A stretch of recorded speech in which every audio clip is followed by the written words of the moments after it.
Good morning, my dear students. Welcome you all in the first session of the chapter The Mauryan Empire. Students, in this chapter, we will be discussing about the sources of the Mauryan Empire, means through which source, through which evidence, through which information we can say yes, there was one Mauryan Empire and that was great empire. And whatever about Chandragupta, Ashoka, Bindushara, Seleucus, and Alexander the Great we will be discussing. Clear? So first of all, the thing that we have to see is our shores. Which shores we are sure that these things happen, and there was one empire that was Mauryan Empire. Students, in the previous live session in Zoom app, you people discussed with me about the chapter Jainism and Buddhism. Students, and one more chapter, the rise of Magda, already we have seen, we have completed. That is not discussed actually in the live classes. So whenever I will be getting period, means first period for live session, live interaction, in that we will be discussing, and there will be doubt clearing session of rise of Magda. And whatever part will be covered before winter vacation, whatever part can be covered in this chapter the Mauryan Empire, we will be discussing that also. Clear? So I guess everyone has got the PDF and you people are doing your work well, and hope you people will be submitting on time. Students, you are knowing that on 4th of this January your copies will be submitted. So make sure your work is complete, and without completing you cannot get your full assessment, internal assessment mark. So first of all, that is very important. Winter vacation you are getting, classes will not run, classes will start from 4th of January. So before 4th of January, make sure you have completed your work on time. Clear? And my dear students, this chapter, let us see what things are left, what things to be taught in the with the help of these slides in this chapter. Let's see. So, my dear students, here we are with some slides. The chapter which we are going through is the Mauryan Empire. Students, you are knowing that total how many chapters are in the third semester? So total 4 chapters are Jainism and Buddhism, that we have finished. The rise of Magda, in last week we finished. The Mauryan Empire, which we are going through, and the urban local self-government, that will be taught in the last of means January. So without any delay, let us start the chapter. Chapter number 9, the Mauryan Empire. First of all, sources. Let us discuss about the sources. Do you know, students, Mauryan Empire, the chapter name is Mauryan Empire. Mauryan, the name Mauryan. Mauryan name is means entitled. How? This is entitled due to Chandragupta Maurya, who came from back, means who did not belong to any royal family. He belonged to common people, common family, and he became one of the mightiest ruler of India in our Indian history.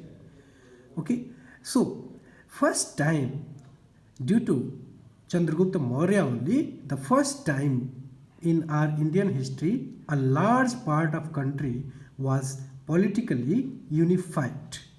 Clear? This is the significance of Mauryan Empire. So question arises here. Many things we are knowing about Mauryan Empire. Okay, that like Chandragupta Maurya was there, Alexander the Great, that Seleucus, Kautilya means Chanakya, Dhanananda. We all are knowing about this. Question arises here, how do we come to know? This is genuine question. Means nobody was alive that time who is having complete knowledge that yes, the thing was existed, and this is evidence. We are having some sources, okay, sources, evidences, proofs we are having. So what are the proofs and what are the evidences? They all are in the form of whether literary or in archaeological. So sources, they are in two forms. First literary and second archaeological. Clear? So first of all, we have to see literary sources. Means they are those sources through which we come to know. Means they are in a writing form. They are in today they are in printed form. Clear? In those times they were in writing form, means they were written by some scholars, some poets, somebody. Clear? First of all, which comes in the first ladder of literary source, that is Artha Shastra. As in the slide on your screen you can see Artha Shastra, Kautilya's Arthashastra. Kautilya is another name of Chanakya. Clear? Kautilya is another name of Chanakya. This book deals with the art of administration and politics. Clear? This is Arthashastra. Arthashastra in Hindi, it is Arthashastra economics, which is related to money. The book deals with money, as you can understand by the writing only, but in the reality the book is having political, administration, economical, social, all the rules, regulation and values of life. Clear? Means this book doesn't deal only with economic part but administration and politics too. Clear? So this book is well known in our Indian history as a source of Mauryan Empire, as the Chanakya who made Chandragupta Maurya king, he himself has written this great book. So that is why this is considered a great source of our information. Clear? I think Kautilya's Arthashastra is clear. It deals with economic, social, political and most probably administration. Second book, which is means second literary source, that is Indica. Indica, that was written by Megasthenes. By whom? By Megasthenes. Megasthenes, actually he was Greek ambassador. Greek, you are knowing Greek country.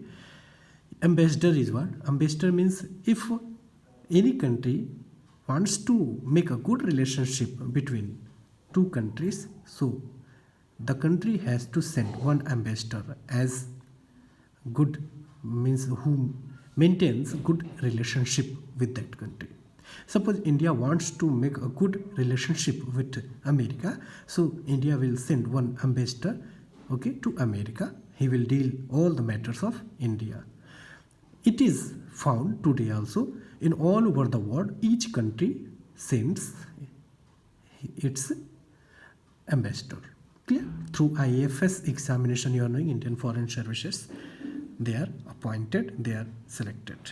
Okay. So let us talk about Megasthenes. Megasthenes Indica. Megasthenes was Greek ambassador, as you can understand. In Hindi we say Rajdut. Clear? He was at that time when Chandragupta Maurya was ruling. Clear? And he came with the Seleucus Nicator, as we will discuss about this, how he came. But first of all, you understand, he was Greek and he was from Seleucus court. And to maintain good relationship with the Seleucus and Chandragupta Maurya, he came in the court of Chandragupta Maurya. And whatever he had seen those days, okay, in those days, whatever he had seen, he composed, he wrote in his book. That book is Indica. I am saying whatever. It means what? It means whatever was prevalent in the society, like political rules, economic rules, administration, how people were living, how territories were rich, poor, whatever. Clear? Means a complete knowledge you can understand, you can get from this book. Clear? I think there is no doubt in Indica and that Kautilya's Arthashastra. Okay. Next we have to see that is archaeological sources. Students, you are knowing archaeological sources are what? Archaeological sources are those sources which we get after digging the ground. Means they are buried, they are under the ground, we have to dig out and then we study and we come on any conclusion that the thing was belonging to which period, which era. Understood? Okay. So in the line of archaeological source, first one is the rock. Okay. Pillar edicts. Now question arises, what are edicts?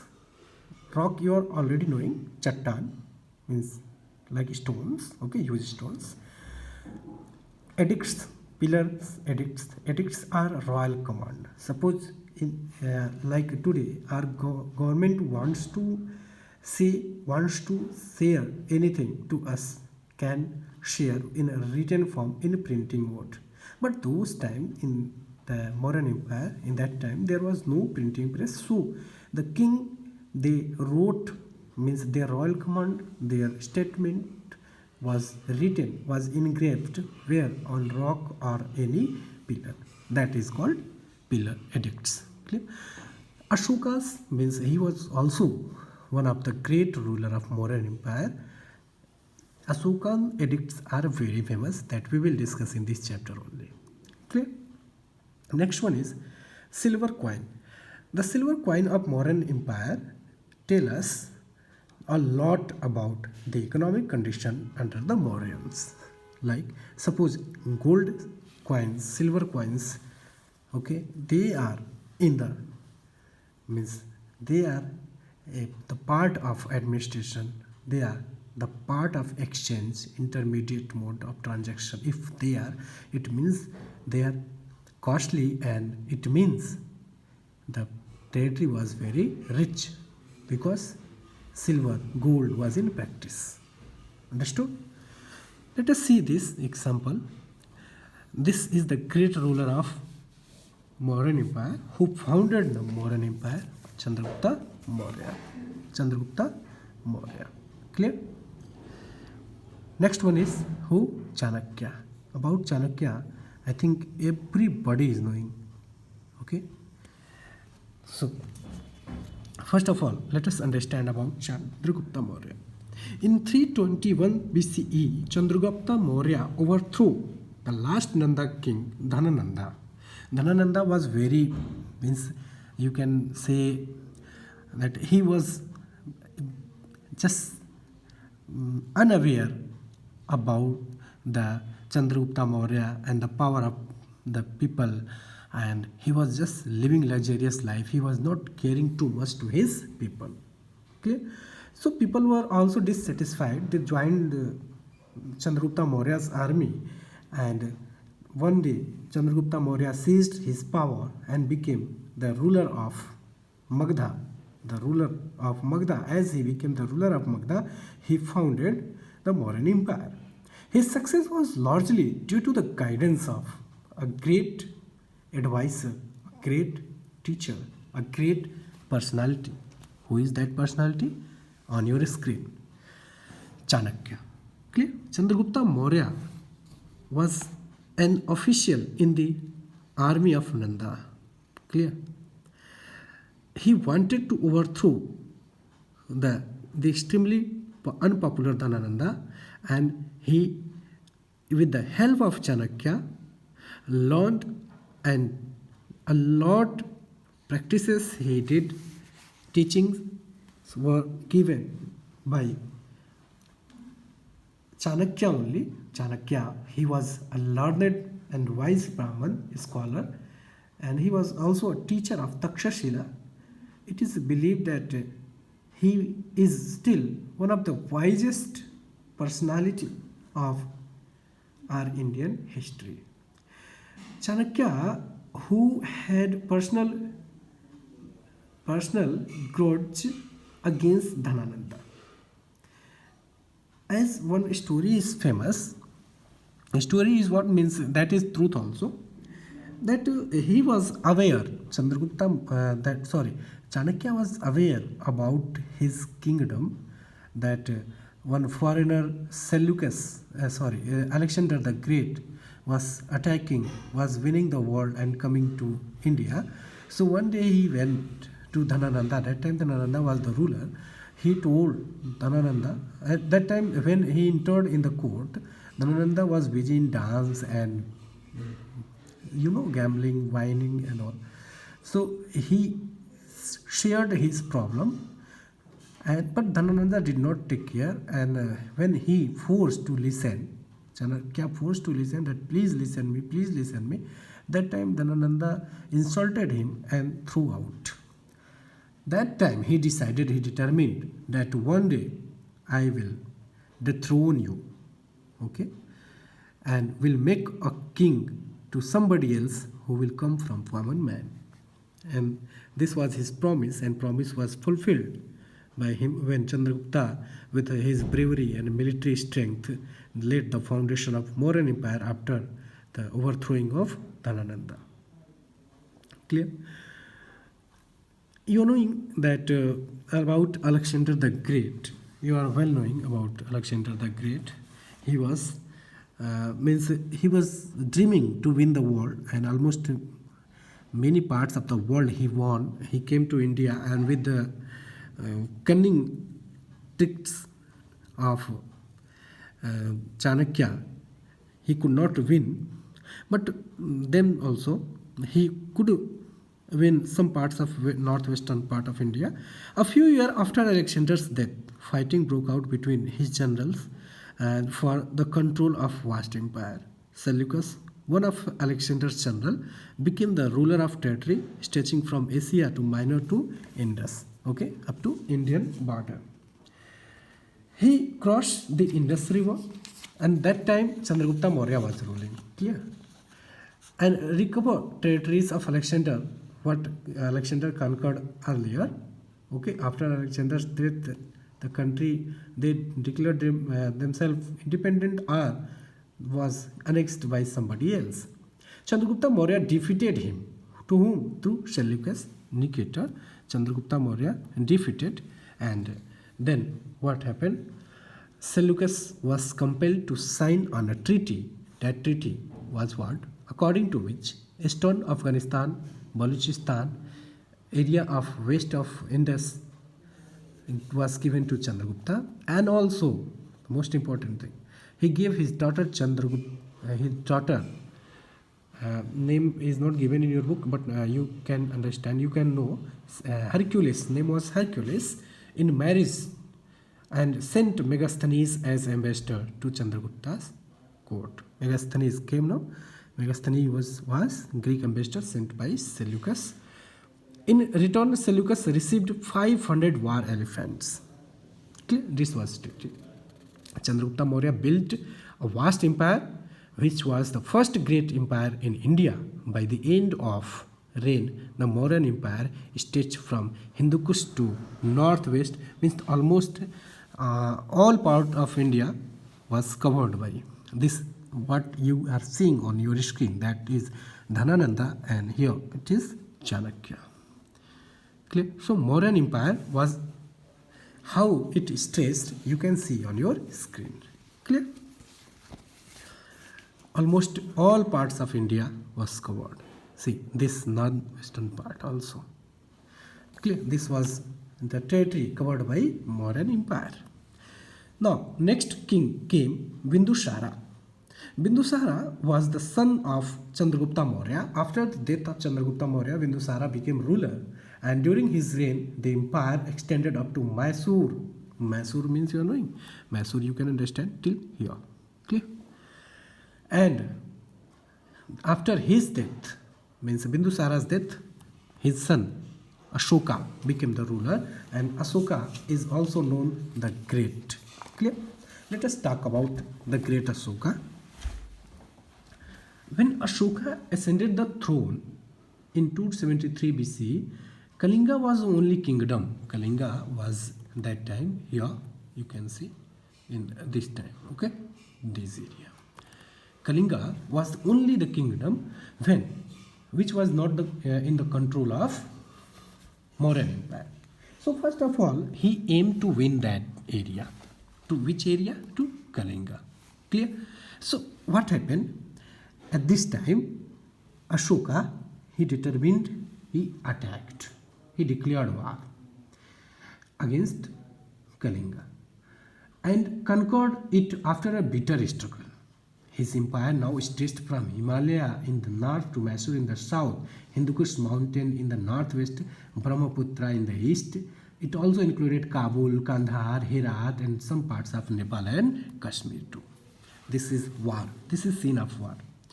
But you are knowing, students, this is that period, this is that moment when Ashoka, he won the battle, but he was not happy. Ashoka's victory in Kalinga did not bring him any joy and satisfaction. He was not satisfied at all. The death and destruction of great human suffering in this war filled his heart with sorrow and remorse. He was very upset. He said that due to my one ambition only to win Kalinga, there is millions of people killed and some they lost their home, their wounds, okay. So this Kalinga war became a turning point of his life. He made up his mind that now I will not win the world by war, but by love I will win. Clear? About this, how his heart changed and what he did, we will discuss in the next session. Till now, what you have seen, that you keep in your mind that Kalinga war was that war in which destruction and death filled Ashoka's heart with sorrow and he changed his mind. How he changed his mind and what he did, we will discuss in the next session. Thank you very much, my dear students, and keep on watching videos and also join the live classes and ask your doubt in the live sessions. Thank you very much. God bless every one of you.